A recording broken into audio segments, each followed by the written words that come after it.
भारत को अपना एक बहुत बड़ा कदम उठाना ही पड़ गया। दरअसल बांग्लादेश को ठिकाने लगाने के लिए भारत ने 365 नाम के प्लान को तैयार कर लिया है, जो कि भारत के द्वारा लगाया गया एक ऐसा मास्टर स्ट्रोक प्लान है जिससे बांग्लादेश के पास घुटनों पर आने के अलावा और कोई भी ऑप्शन नहीं बचने वाला। पूरी डेवलपमेंट क्या है इस वीडियो में समझते हैं, लेकिन आगे बढ़ने से पहले भारत ने बांग्लादेश को घुटनों पर लाने के लिए मास्टर स्ट्रोक प्लान तैयार कर लिया है।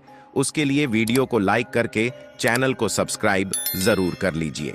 इंडिया भी जाहिर है किसी से कम नहीं है। इंडिया ने पिछले दिनों 31 ड्रोन जो हैं वो यूएसए से खरीदे हैं, जो इंडिया ने इसी बॉर्डर पे तैनात कर दिए हैं। और नो डाउट इंडिया के जो ड्रोन हैं वो बांग्लादेश से ज़्यादा ताकतवर हैं। बात अगर हम ड्रोन्स की एक तरफ रख कर करें तो इस वक्त बांग्लादेश में 40% से ज़्यादा जो फूड सप्लाई है वो इंडिया से हो रहा है। अगर इंडिया सिर्फ बांग्लादेश की वो फूड सप्लाई चेन कट कर दे तो मैं कहती हूँ कि बांग्लादेश भूख और अफलास से तबाह बर्बाद हो जाएगा। भारत की तरफ से आलू और प्याज के एक्सपोर्ट को बांग्लादेश के लिए रोक दिया गया है।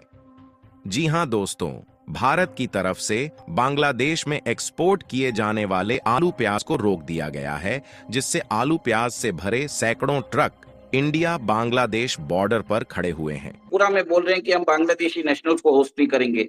आसाम में बोला जा रहा है कि हम बांग्लादेशी नेशनल्स को होस्ट नहीं करेंगे। कलकत्ता में बोला जा रहा है कि बांग्लादेशी पेशेंट जो आएंगे हम उनको होस्ट नहीं करेंगे। तो एंटी बांग्लादेश सेंटिमेंट्स किसको फायदा है, भारत को या बांग्लादेश को? बांग्लादेश को समझना चाहिए। सेकेंड, भारत के साथ अगर बांग्लादेश सही रहता तो भारत के साथ वो ग्रो करता। Bharat is a growing economy. अब आप देख लीजिए बांग्लादेश में हालत क्या हो रही है। वहां पे प्रोटेस्ट हो रहे हैं, टेक्सटाइल मिल्स बंद हो रही है, उनकी बैंकिंग सिस्टम चरमरा गई है। बांग्लादेश से लगती सीमा हर जगह बीएसएफ ऑपरेशनल मोड में है और अत्याधुनिक हथियारों का इस्तेमाल कर रही है। जवानों को अत्याधुनिक तकनीक के साथ लैस करके उन्हें ट्रेनिंग दे रही है और ये हिदायत दी जा रही है कि इन्फिल्ट्रेशन 0 कर दिया जाए। इतना ही नहीं, अलग अलग जगहों पर नदी नालों से लगने वाले एरिया पर और भी ज्यादा अत्याधुनिक तकनीक के साथ जवानों को लैस किया जा रहा है। जी बहुत अच्छे बताया आपने कि स्मार्ट फेंसिंग पूरे इलाके में है। हमारे पास फ्लड लाइट्स भी हैं हमारे पास। उसके साथ साथ हमने बहुत सारे सेंसर्स लगाए हैं, कैमरास लगाए हैं, पीटीजेड कैमरास लगाए हैं, लॉरोस लगाए हैं, और भी हमारे पास जो इक्विपमेंट्स हैं उस वहां पे सेंसर्स लगा के पेनिट्रेटिंग रडार्स लगाए हैं। जगह जगह हमने इस प्रकार की व्यवस्था की है ताकि किसी प्रकार से भी एडवर्सरी द्वारा हमारे क्षेत्र में एंट्री ना पाए। प्रोग्रेस की बात कर रहा था मैं कि अभी कितना हो गया है, कितना काम बाकी है, उसके बारे में आप जानते हैं कि अधिकतर हमारी फेंसिंग पूरी है। सिर्फ कुछ ऐसे नॉन फिजिबल एरियाज हैं जहां पे नदी नाले आते हैं, जहां पे फेंसिंग संभव नहीं है। लेकिन वो फेंसिंग संभव ना होने के बावजूद भी हमने अपना इजाद किया हुआ ऑब्स्टेकल सिस्टम्स वहां लगाए हैं। वहां पे और बढ़िया सेंसर्स लगाए हैं ताकि किसी प्रकार की भी अगर कोई आवाजाही होती है तो वो हमारी पकड़ में आ सके। वो बांग्लादेशी है, वो स्मगलर है, वो गैरकानूनी रूप से भारत के अंदर आ रहा है, ठोको उसको यार। कान खत्म। इसमें इतनी गणित क्या है 2+2=4? ये तो हर बच्चे को पता है 2+2=4। सामने से अगर स्मगलर आ रहा है, वो कैटल स्मगलिंग कर रहा है, ह्यूमन स्मगलिंग कर रहा है, ठोको। But if somebody tries to enter your territory and enter your home, you have the right to defend your territory, that's all. And that is what you must do. अगर आप वहां पे 10, 15, 20 जो है गिरा देंगे, the message will be passed to Dhaka that this nonsense must stop.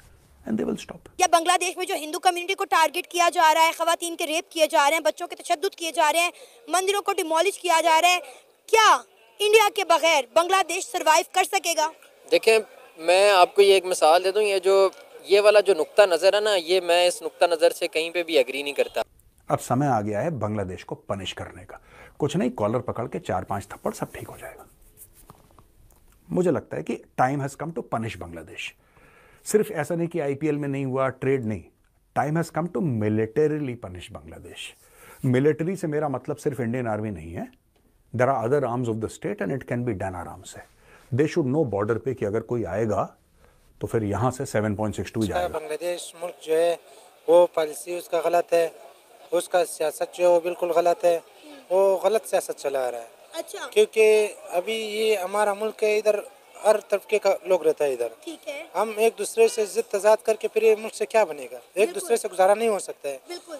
आपने पहले ये गलती किया जब आपने उसकी मंदिर पे हमला किया, उसको तबाह बर्बाद घरों पे हमला किया।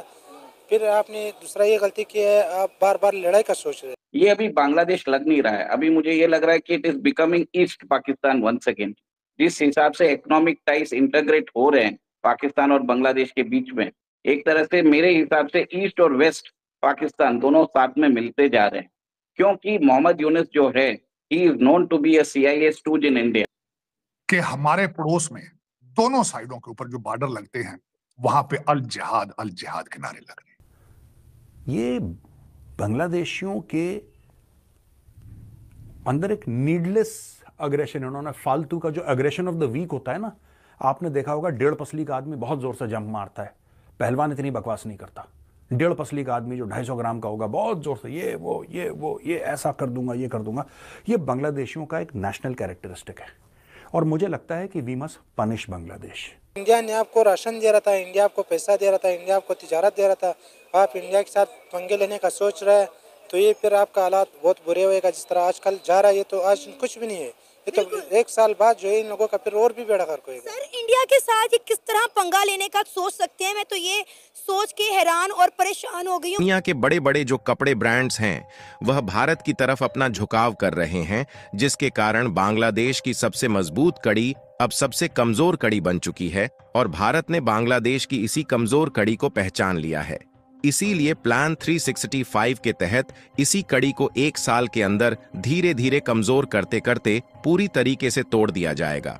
और उनकी कड़ी को तोड़ने के लिए भारत के PM मोदी सहारा लेंगे डोनाल्ड ट्रंप का, जो कि साल 2025 में अमेरिकी शासन में आ रहे हैं।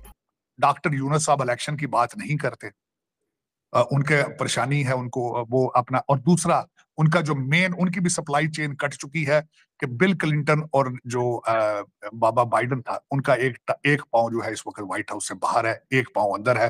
डोनाल्ड ट्रंप आएंगे तो वो सप्लाई चेन रुक जाएगी, कट जाएगी, तो फिर वो उसमें किस तरह आगे सर्वाइव कर पाएंगे, मजीद खराबियां पैदा होंगी बांग्लादेश के अंदर। पाकिस्तान ने भी तो वही किया था। पाकिस्तान ने भी, आज पाकिस्तान ग्रो कर रहा था इंडिया के साथ, जब उसके रिलेशंस अच्छे थे, जब इतने खराब नहीं थे जैसे आज है।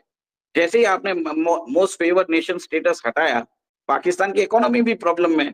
आपको समझना पड़ेगा पाकिस्तान और बांग्लादेश जितने भी ये, जैसे नेपाल हो, मालदीव्स हो, भूटान हो, जब तक वो भारत के साथ नहीं मिलेंगे वो ग्रोथ नहीं कर सकते। अगर वो चाइनीज कैंप में गए तो उनकी इकोनॉमी का बंटा बढ़ जाएगा। आपने देखा कि श्रीलंका में क्या हुआ, महेंद्र राजपक्षे को भागना पड़ा।